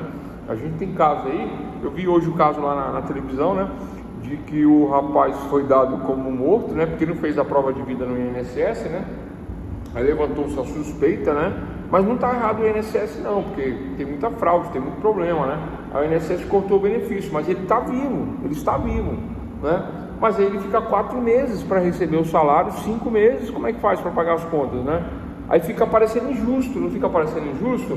Mas porque tem que obedecer uma forma, né? Como é que se dribla isso? Não se dribla isso, mas existem recursos, existe cautelar, existe liminar, que faz parte do nosso curso aqui de Teoria Geral do Processo, que nós vamos falar mais adiante, na classificação das ações, talvez seja para o módulo que vem, tá? Não está no módulo 1, talvez seja no módulo 2. Ou na última aula desse módulo aqui, talvez eu fale disso, né? Vamos ver. Na classificação das ações, né, tem uma ação que eu entro com uma liminar ou cautelar para resolver esse problema. Mas aí o rapaz que eu vi, né, em vez dele procurar um advogado, ele procurou a televisão. Vai demorar mais, né? Ah, professor, mas você está defendendo a questão do advogado? Não estou defendendo a questão do advogado, não. Eu nem pego esse tipo de causa. Eu estou dizendo que ele pode ir na defensoria, por exemplo. A defensoria faz um pedidozinho na hora, concede o benefício dele e ele resolve o problema. Mas ele preferiu aparecer na televisão, né? Então essa questão da morosidade se dribla com recursos, com processos, com procedimentos, com atos dentro do próprio processo. Aí eu vou mostrar que tem vários atos que antecipam a jurisdição, que antecipa a tutela, que antecipa a proteção, que antecipa a sentença dentro do próprio processo, para evitar, por exemplo, a injustiça. Em um casamento, por exemplo, em um divórcio, o que é mais rápido dentro do casamento? O que é mais urgente dentro do divórcio? Pessoal, tem divórcio que demora 2 anos na justiça, 3 anos na justiça, 4 anos na justiça. Mas quais são as questões urgentes, né, inerentes a uma questão divorcial? Né? Quem poderia responder uma questão urgente dentro de um divórcio que eu não vou poder esperar 3 anos? Fácil. Para driblar essa questão da morosidade que foi colocada agora, no divórcio, alimentos do menor, né? Porque a família pode esperar, né? E a parte mais frágil na relação aí são os filhos. Os filhos ficou com quem? Ficou com o genitor ou ficou com a genitora? Ficou com os pais ou ficou com a mãe? Né? Ou se dividiu? Como que ficou isso aí? Então, alguém vai prestar alimentos aí. Então, o juiz não vai deixar esta sentença de alimentos para o final daqui a 3 anos. Não, o juiz já arbitra na própria lei alimentos provisionais. Pessoal, provisionais não é provisórios. Provisionais é de provimento, para prover imediatamente a demanda. Provém, resolve a questão. Tranquilo? A gente vai falar de morosidade mais à frente. Mas essa questão de processo moroso, demorado, né, tem sim, é um problema no judiciário, né, mas existem alguns mecanismos que antecipam alguns resultados. Não dá para antecipar tudo, não dá para se resolver tudo, mas dá para se cautela, através de liminares, através de ações cautelares, dependendo do tipo de problema. Então, o primeiro princípio processual da teoria geral do processo é o devido processo legal. O devido processo legal é a forma prescrita, em lei, é a forma expressa, é a forma positivada, é o devido processo legal. Esse devido processo legal, ele obedece a uma lei processual, seja ela penal civil, ou seja ela penal, seja ela civil, seja ela trabalhista, seja ela tributária. Existe uma norma expressa, existe uma regra que vale para todos. Todos são iguais perante a lei, né? E pode haver tratamento desigual dentro da justiça? Pode haver tratamento desigual dentro da justiça? Pode, pessoal? Pode ou não pode? Pode haver tratamento desigual? Não pode, mas existe o tratamento aos desiguais na medida em que se desigualam, né? Aos desiguais na medida em que se desigualam. Aí a gente vai entrar nas polêmicas já, né? Mas, né, não vamos nem esperar não, né? Guarda de filhos tem prioridade. Exatamente, isso mesmo. O fruto da árvore envenenada é uma ofensa ao processo. O fruto da árvore envenenada, né, é bíblico, né? Está lá na Bíblia, né? Se a árvore ela está envenenada, o fruto também vai ser envenenado, né? É desse conceito que se colhe para o processo, né? E para o processo se aplica essa teoria da árvore, né, da árvore envenenada. Quando eu tenho um inquérito policial prejudicado, quando eu tenho um inquérito, que é uma investigação penal, ou um flagrante penal, né, com algum problema, com algum defeito, aí se traz essa teoria da árvore envenenada, né? Ou seja, onde foi envenenado o processo penal? No flagrante, no inquérito. Aí, obviamente, que deste processo penal, que teve um inquérito ou um flagrante com um problema, obviamente vai dar problema onde? Lá na sentença. Vocês já querem tocar nesse assunto, pessoal? Do Lula, né? É esse o caso, né? Da Lava Jato, da Vaza Jato, do juiz que queria ser mais importante do que o próprio processo, né? Que se candidatou à política, né? Tentou derrubar o presidente, né? Se colocou como um dos mais importantes dentro do ministério, né? E aí hoje gera toda uma polêmica, né? Respeito a questão aí do trabalho dele, né? De peitar essa galera e tudo aí, mas tudo no interesse próprio, de fazer uma autobiografia, né? Eu quero fazer uma autobiografia, isso, aquilo, tal, né? Se ele não tivesse, né? Se ele tivesse respeitado a competência absoluta em razão da matéria, estão falando que é relativa, não é relativa, pessoal, a competência é absoluta em razão da matéria. O foro de competência do atual presidente, né? Ex-presidente Lula, né? Atual presidente, o foro de competência dele é privilegiado. Por isso que eu falei que a justiça, ela trata os iguais na medida em que se igualam e os desiguais na medida em que se desigualam. Pessoal, o presidente da República não é uma pessoa comum, não adianta falar que é, não é uma pessoa comum. Então ele tem um foro privilegiado, ele tem a prerrogativa de foro no STF, no Superior Tribunal Federal. O Sérgio Moro sabia disso, sabe disso, é um juiz especializado, né, com várias questões aí, de aprimoramento, trabalhava com crime de lavagem de dinheiro e tal, e não era da competência de Curitiba. Portanto, ele ofendeu ao princípio que nós íamos falar agora, né, que é o segundo princípio. Número 2, qual é o princípio, pessoal? Imparcialidade. Respondendo já a pergunta e já entrando no segundo princípio da aula de hoje. Primeiro, devido ao processo legal. Segundo, imparcialidade.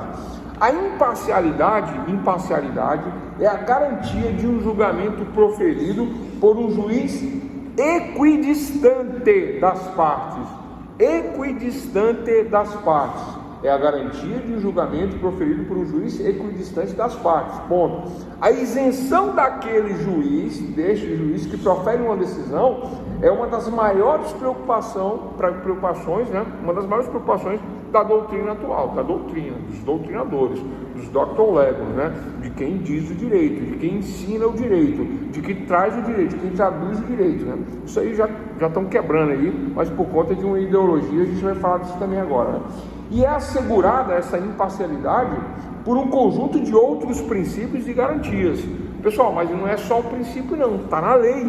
Artigo 200, 202, salvo engano, proíbe do juiz ser parcial, do juiz ser amigo, ser parente, igual estão fazendo aí agora, né? Está errado isso aí.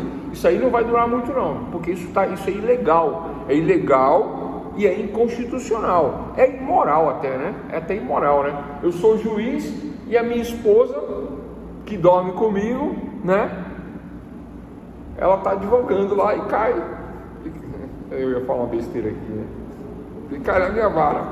Vocês entenderam, né, pessoal? O que acontece, né? Eu vou dar contra a minha esposa? Não, professor, mas se você é juiz, você tem que saber separar. Pessoal, para com essa conversa, vai. Isso não existe, não. Em outras instâncias. Isso não existe, pessoal. Não existe. Existe, Cláudio? Lógico que não. Não existe. Não tem. Isso é um comportamento parcial, imoral, ilegal. Então, pessoal, primeiro princípio, devido ao processo legal. Então, para todos os procedimentos, há um procedimento legal, há um devido processo, há uma forma processual, princípio número 1, para todos os procedimentos da justiça. Número 2, imparcialidade, né? O artigo 5º, né, inciso 37 da Constituição, artigo 5º, vou até anotar isso aqui. Já vou falar logo do constitucional, que é para não ter dúvida.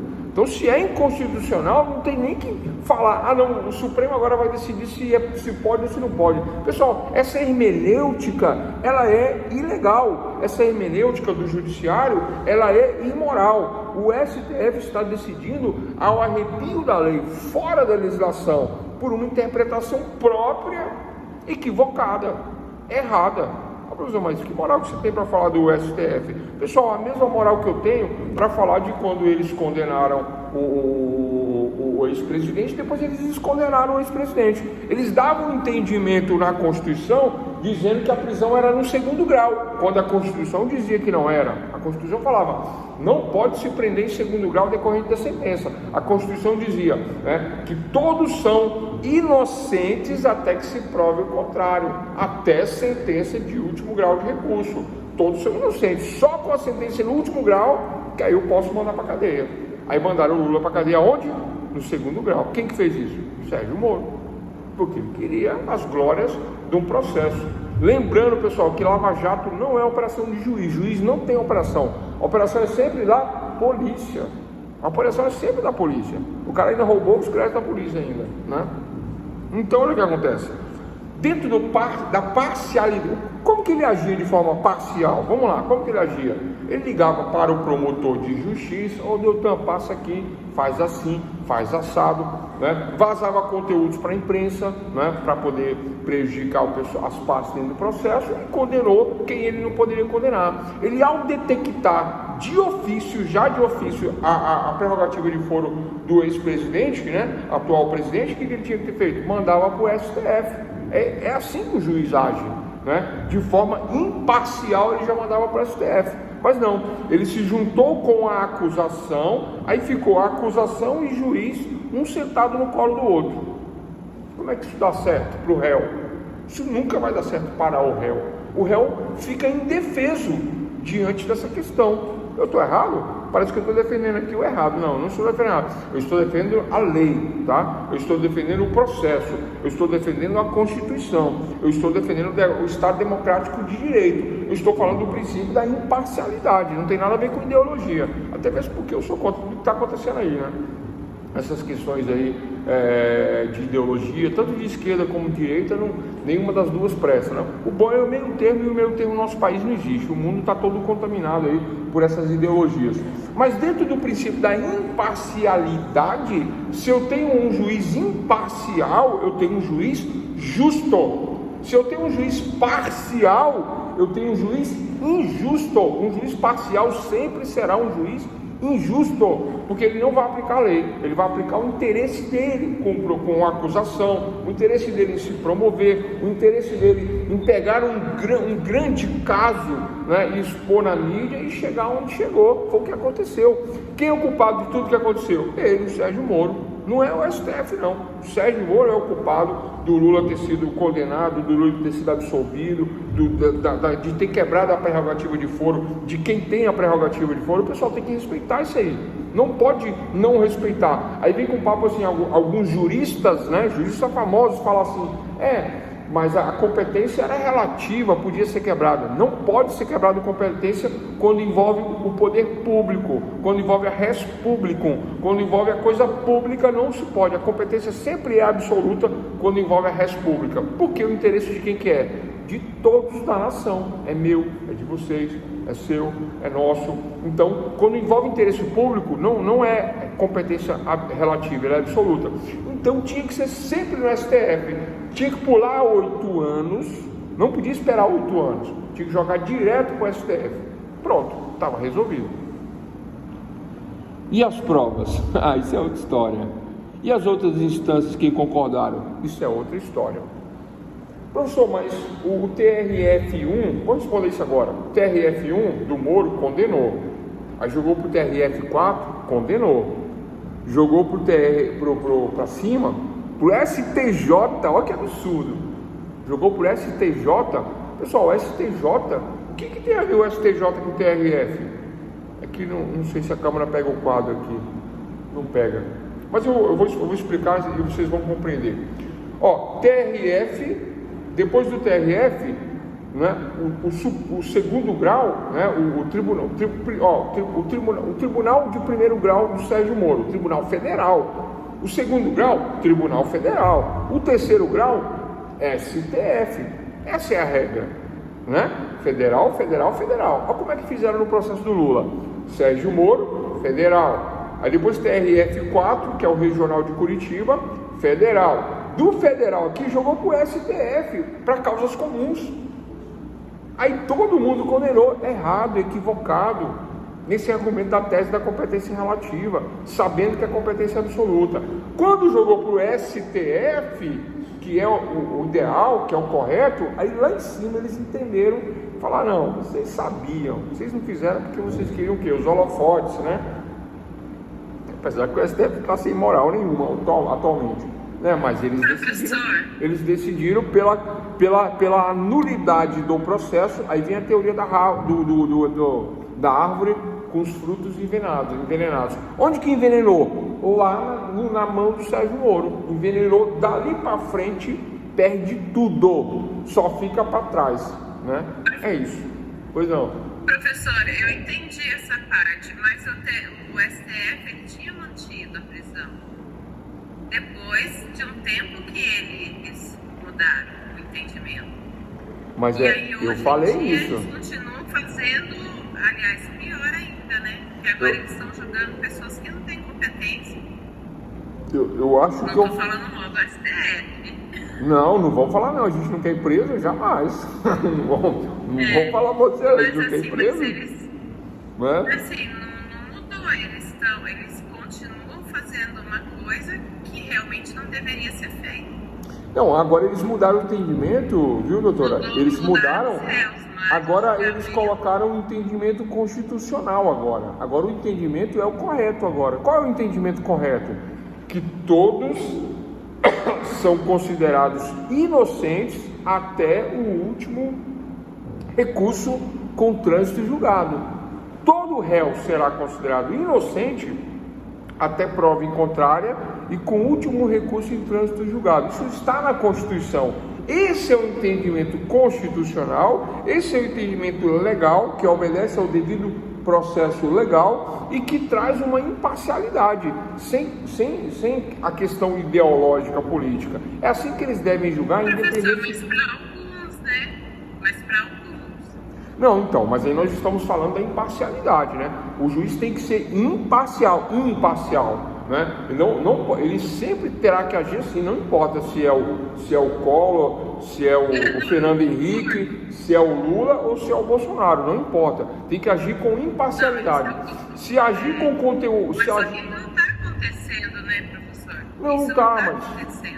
Entendo, mas assim, para a nossa aula aqui, para a nossa discussão, eu estou entendendo o que você quer dizer, mas para a nossa discussão, eu não posso sair aqui do direito, dos princípios, né, dos princípios legais, dos princípios fundamentais do devido processo legal, dos princípios fundamentais dentro da teoria geral do processo. Eu não posso sair desses princípios para discutir a realidade. A realidade existe como uma ideologia equivocada, né? dentro de uma hermenêutica, dentro de uma exegese, né? praticada por aqueles que estão lá em cima, por conta de um componente ideológico, que está totalmente errado. Aí surge a parcialidade, que fere a imparcialidade que nós estamos discutindo agora, que é tema da aula de agora. Qual o tema da aula agora? Imparcialidade. Falamos do devido processo legal, agora da imparcialidade. Dentro da imparcialidade, todo juiz deve ser imparcial. E agora, quando o juiz dá uma sentença, né, e condena o Lula, o que acontece? Ah, beleza, tranquilo, vamos colocar na cadeia já no segundo grau. Agiram em desacordo com a Constituição, porque havia um entendimento inconstitucional. Eu já falei para vocês, doutores, em outras matérias, já falei para vocês que existem várias leis inconstitucionais. Vocês sabiam que tem várias leis inconstitucionais? Tem várias leis, eu já falei isso. Aí o pessoal fala assim, professor, mas como é que sim existe lei inconstitucional? E fica a lei inconstitucional? Fica. E passa? Passa. E dá um exemplo pra gente de novo aí, vou dar 2 agora rapidinho, que não tem nada a ver com isso aqui, 2 leis inconstitucionais, só para provar que eu tenho razão, né? Não quero ter razão não, eu não queria ter razão, né? Mas olha só, o advogado é indispensável à administração da justiça, artigo 183, está na Constituição. E como é que existe a lei do juizado especial que dispensa o advogado? Sejus que dispensa o advogado. Acordos que tem por aí que dispensa o advogado. Tribunal de arbitragem dispensa o advogado. Ué, pessoal, onde é que está isso? E a inconstitucionalidade dessas leis?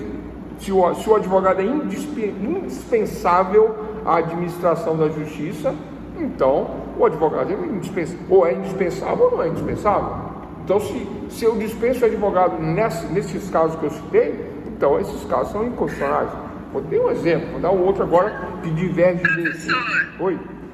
Professor, mas eu não sei se talvez isso seja pensamento meu, mas de colocar essas leis para dividir as pessoas por raça.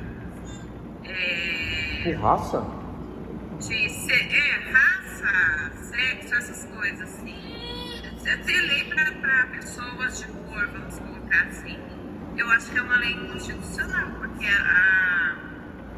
na Constituição, eu não lembro qual lei que todos não são tem, isso está no artigo 5º. Está no artigo 5º, mas tem que ver qual é essa outra lei.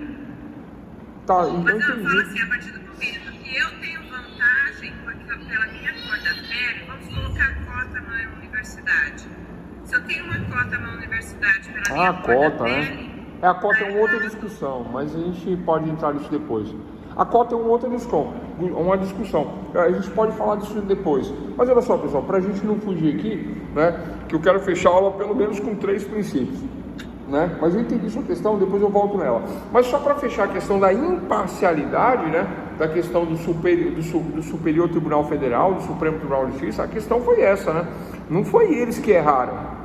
Não foi eles que erraram. Eles vivem fazendo besteira, mas eles erraram primeiro sim. Onde que eles erraram primeiro? Primeiro eles erraram porque eles estavam dando prisão em segundo grau. E a Constituição fala que a prisão não é em segundo grau. A prisão ela decorre do flagrante penal, flagrante criminal, ou de uma situação de prisão preventiva, também pode, né? Aí são as hipóteses da prisão, que é a exceção dentro do processo penal, dentro do ordenamento jurídico, é exceção à prisão. Agora, quando tem o trânsito julgado lá no último grau, aí tem a prisão. É assim que a Constituição fala. Mas aí não. O STF entendeu que chegou no segundo grau, decisão colegiada, mandado de prisão. Aí saiu prendendo geral e prendeu quem? O Lula. Prendeu o presidente. Na época. Né? Tava certo? Não estava certo. O STF estava errado aí. Mas esse erro do STF não era um erro, né, que tem a ver com o princípio aqui da imparcialidade, eles tendo sido parciais à época, porque à época não se pensou nisso, então não foi um julgamento parcial. Concordam comigo que não houve parcialidade do STF? Não havia essa previsão de prender o Lula. Eles não modificaram o entendimento da norma, trazendo uma hermenêutica, trazendo uma exegese para a norma, para prender em desacordo com a Constituição, portanto, inconstitucional, em segundo grau, visando prender o Lula. Eles não fizeram isso, eles não agiram de forma imparcial. O Sérgio Moro não. Prisão em primeiro grau, prisão em segundo grau, vai para o STF, todo mundo confirmando. Qual que era a ideia do pessoal lá? Aparecer em cima de um caso famoso, né? Porque o juiz fica famoso quando o réu é famoso, assim como o advogado também fica famoso quando o réu é famoso, né? Quando o cliente dele é famoso. Você pega casos famosos, você fica famoso como advogado, né? Porque uma coisa está ligada à outra, você tem repercussão na mídia, etc e tal, etc, né? Bom, é isso. Imparcialidade, ela contamina o processo e, né, o juiz, a parcialidade contamina o processo e anula o processo. Foi o que aconteceu por culpa do Sérgio Moro, que contaminou o processo da Lava Jato e anulou. Não foi só o processo do Lula, não. Na Lava Jato foram mais de 140 presos, mais de 140. Só que já anulou do Lula, mais uns 20, 30 aí foram anulados na mesma história, na mesma conversa aí, por conta da parcialidade do juiz que agia de dobradinha junto com o promotor de justiça e ainda condenou um réu com foro privilegiado. Ele não tinha competência para processar e julgar o ex-presidente em razão do foro de competência dele, que era um foro de competência privilegiado. Por isso que eu falei lá atrás, olha, a igualdade existe dentro da nossa sociedade, né?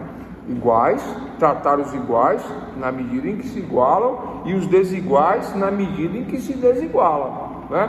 Então, doutores e doutoras, né, nós temos que saber que nós não somos, né, iguais ao presidente da República. Não é a mesma coisa, né, pessoal? Ah, professor, mas todo mundo é igual. Não é. Presidente da República tem um outro status, tem um status constitucional, goza de garantias e de privilégios que foi dado pela lei. Quem que faz a lei? O povo através de seus representantes. Então não pode falar que não é justo, porque é sim justo. Então, princípio da imparcialidade, o princípio da imparcialidade é isso, pessoal.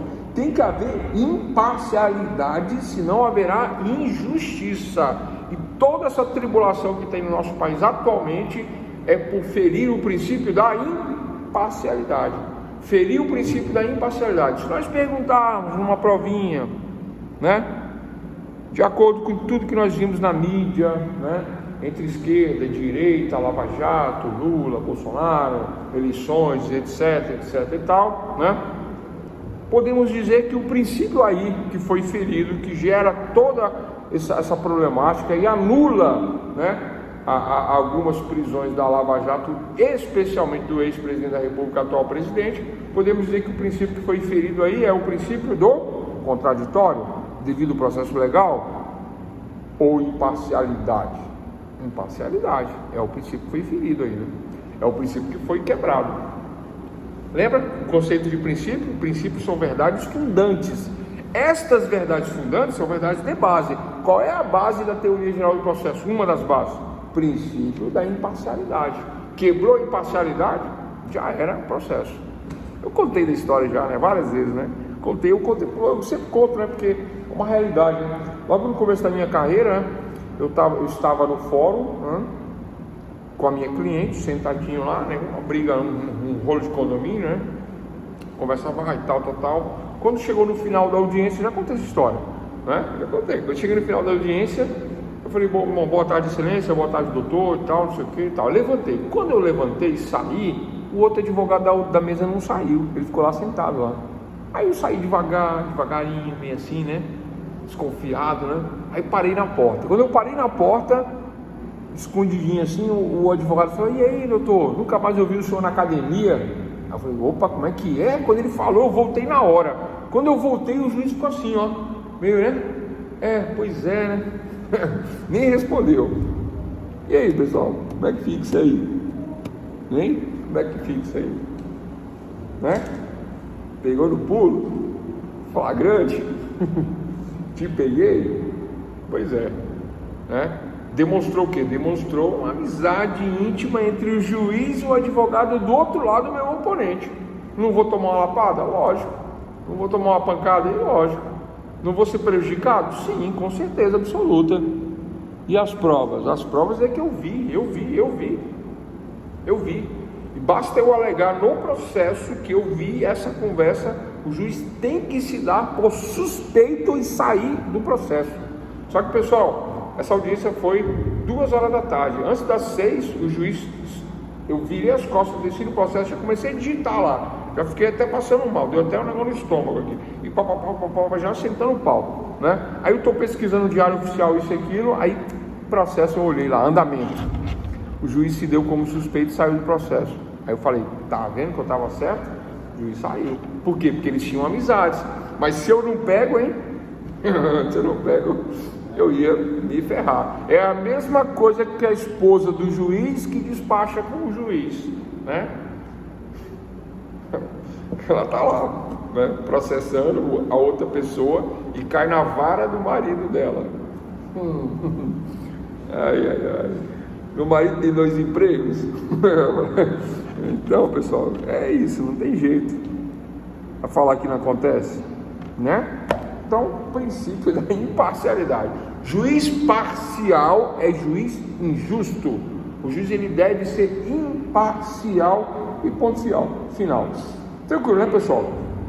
Sem nenhuma dúvida, né? Artigo 5º, inciso 37 da Constituição fala dessa equidistância entre o juiz e as partes.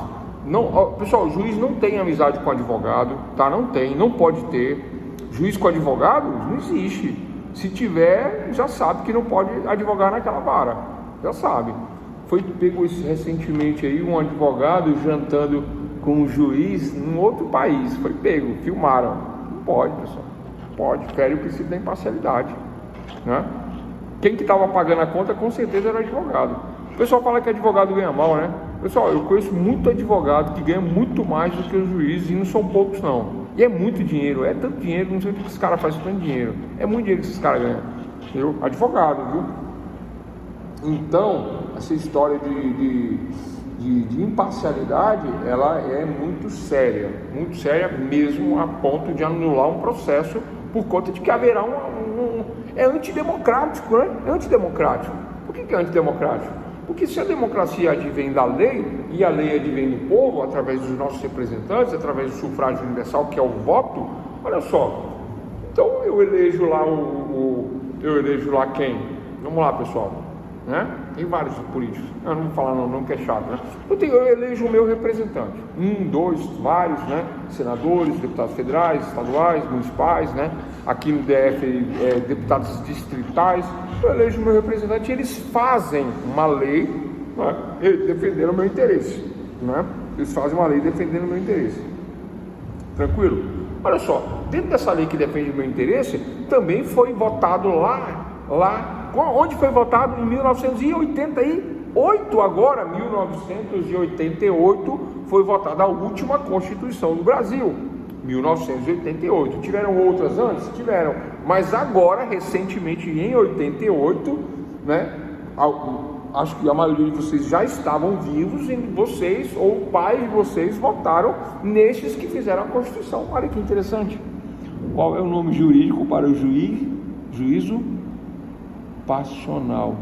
O juiz parcial, né? O juiz parcial, aquele que toma parte, aquele que toma partido, aquele que é partidário, aquele que é parcial, se fosse lá no interior de São Paulo, eu diria que é um juiz parcial. Eu morei 14 anos no interior de São Paulo, nós falávamos do juiz parcial, tá? Tranquilo? Não é feio nem é errado, é diferente, parcial. Lá no interior se fala assim. Eu gostava, eu achava bonito, hein? Parcial. O juiz toma partido, né? Toma lado da questão. É um juiz injusto. Esse princípio, pessoal, é um dos mais importantes. Ele cai logo no começo, que é para não ter dúvida que se descumprir, se errar, mela todo o processo. Tem a competência relativa e tem a absoluta. Quando é uma questão que envolve a coisa pública, a competência é absoluta, não tem essa, não tem jeito, vai anular tudo, né? Quando é relativo, não. Quanto que é relativo, professor? Um divórcio, eu estou divorciando da minha ex, né? Era para ser com um fórum, aí caiu no outro, não era nesse fórum, no outro, mas ninguém falou nada, o juiz tocou, eu fui, ela foi, deu tudo certo no final, era incompetente. Mas aí ficou competente. Aí a competência era relativa, morreu. Mas o caso do Lula, não. O presidente da República, interesse público, interesse do povo, competência absoluta. Então, foi anulado, foi bem anulado, foi certo, né? STF agiu errado? Não. Onde que o STF errou? Olha só. Aí vendo o Lula na cadeia, vendo o presidente Lula na cadeia, o que o STF fez? Mudou o entendimento. Só que agora eles mudam o entendimento para o entendimento constitucional. Eles estavam agindo inconstitucional e mudam o entendimento para constitucional. Por isso que eu falo e eu provo que eu estou certo. Eles estavam agindo com entendimento inconstitucional e passam a agir de forma constitucional. Muda o entendimento. Quando mudou o entendimento? Quando eles votaram que a prisão não cabia em segundo grau, só com o último grau, que é de acordo com a Constituição. Aí soltaram o Lula. Foi isso que eles fizeram. Foi aí. Aí eu entendo, né, que eles readequaram ao entendimento verdadeiro, justo, correto e constitucional, mas, porém, agiram de forma imparcial, óbvio. De forma parcial, tomando partido de quem? Do preso. Mas por que não fizeram isso antes? Fizeram só agora com a novidade, né? Por que não manteram a inconstitucionalidade, né? Mas um advogado da área de família, de divórcios, inventários, que é o Zanin, não é um advogado criminal, sempre foi um advogado da área de família, sem desmerecer, mas é outra área, a área dele. Aí foi lá, não, inverteu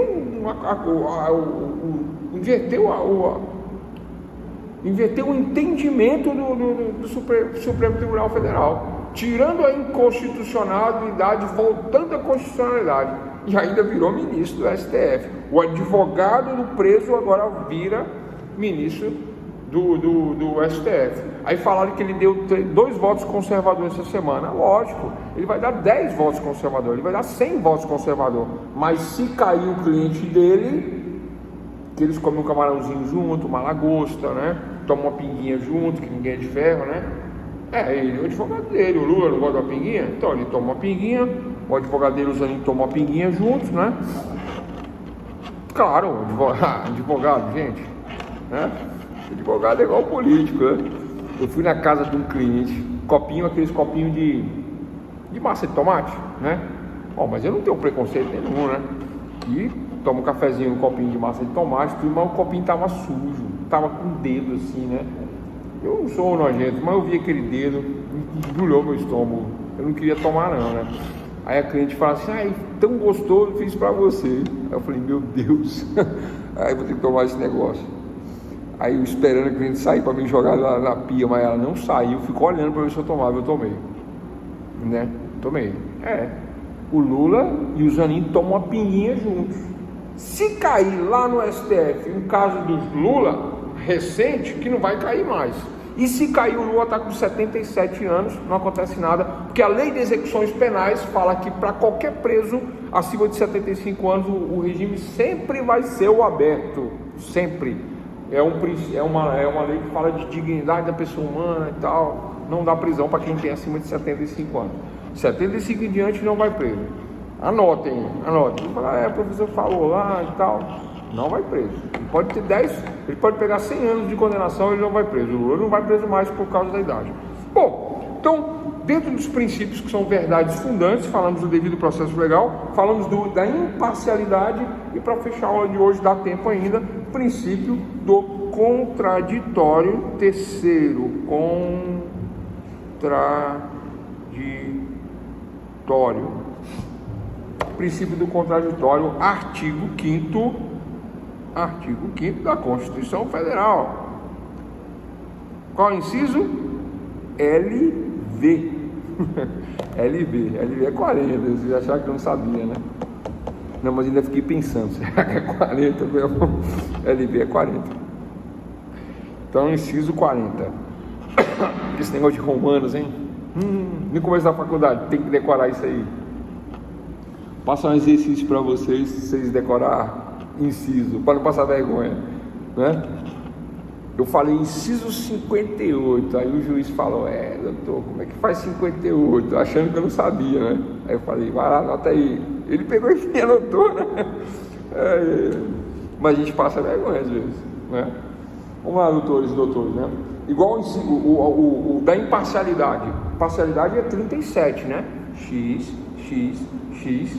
V, 1, né? 37. Tranquilo? 37, né? 37. Romanos 37. Parece Bíblia, né? Romanos 37. Mas em Romanos não tem 37, né? Acho que é menos, né? O livro de Romanos. Bora lá, pessoal. Princípio do contraditório, artigo 5º, né? O contraditório é hoje considerado a garantia mais relevante dentro do nosso ordenamento jurídico, dentro do nosso processo, dentro do ordenamento processual, e consiste na outorga é a atribuição de poderes, dá poderes, consiste na outorga de efetiva oportunidade de participação das partes na formação do convencimento do juiz que prolatará a sentença. Resumindo, né? O contraditório vamos dizer assim, é o princípio mais importante dentro do nosso ordenamento jurídico de maneira geral, porque é o contraditório que oportuniza a defesa. É a dialética processual. Lembra de metodologia? Nós falamos de dialética, né? Falamos de dialética também, da dialética, né, materialista lá de Hegel, né? Falamos de Marx, falamos de Sócrates, Platão, lá atrás, né? Dialética. O que é a dialética, pessoal? A dialética é a tese dos contrários, né? Eu tenho tese, eu tenho antítese e eu tenho a síntese. Falei muito disso em metodologia científica ou foi pesquisa jurídica, eu não sei qual foi a matéria que eu falei isso para vocês lá anteriormente.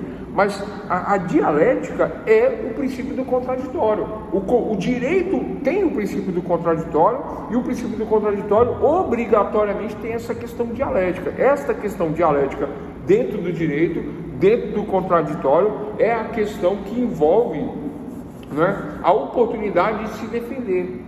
Então é obrigatório o princípio do contraditório. Essa verdade fundante, ela embasa o direito de forma obrigatória, para que a tese desenvolvida pelo autor seja contraditado pela antítese do réu, e na síntese, o processo, que é um conjunto de atos que nos levará a uma síntese, que nos levará a uma sentença. Qual é a síntese aí? Tese, antítese, síntese. Processo, conjunto de atos que tem uma tese principal, que poderá ser contestada ou não, né, numa antítese, que me levará a uma síntese, que me levará a uma sentença. Quem diz a síntese? O juiz, lendo a tese e a antítese. É a questão do contraditório. O contraditório, ele não admite exceção, não tem essa de eu não vou ter contraditório, não vou ter... Pessoal, olha, se não tiver contraditório, é ilegal, é inconstitucional, não vale, os processos podem ser todos anulados. Um réu sem defesa, ou mesmo que não seja um réu, um requerido, uma ação civil que não tiver defesa, ela não poderá ter uma síntese, ela não poderá ter uma sentença, não haverá uma jurisdição exercendo um poder jurisdicional, não haverá tutela, não haverá a defesa do interesse do lado contrário. Então é isso o princípio do contraditório. E eu acho que por hoje, né, fechamos bem aí com 3 princípios: devido processo legal, imparcialidade e contraditório. E falamos também na aula de hoje o que é processo, conjunto de atos que nos levará a uma sentença. Falamos do Estado juiz, da tutela, falamos da questão da pretensão resistida, falamos do que é jurisdição, despotismo do poder, direito no espaço, direito material versus direito processual, direito no tempo, falamos do direito no tempo, né? Fizemos a segunda pergunta: onde está escrito o meu direito? Meu direito está escrito no direito material, né? Falamos da aplicação imediata do direito processual, né? Falamos também do interesse, né, versus, né, a questão contrária e etc e tal. E fechamos a aula aí com 3 princípios fundamentais e o conceito do que é princípio, tá? Princípio é verdade fundante, de acordo com Miguel Reale, tá? E 3 princípios.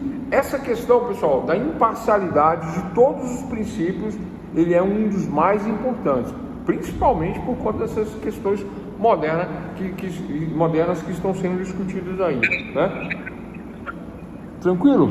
Então amanhã, né, 19h30, vamos iniciar aí a segunda aula, dando continuidade aos princípios da teoria geral do processo. Forte abraço a todos e até amanhã.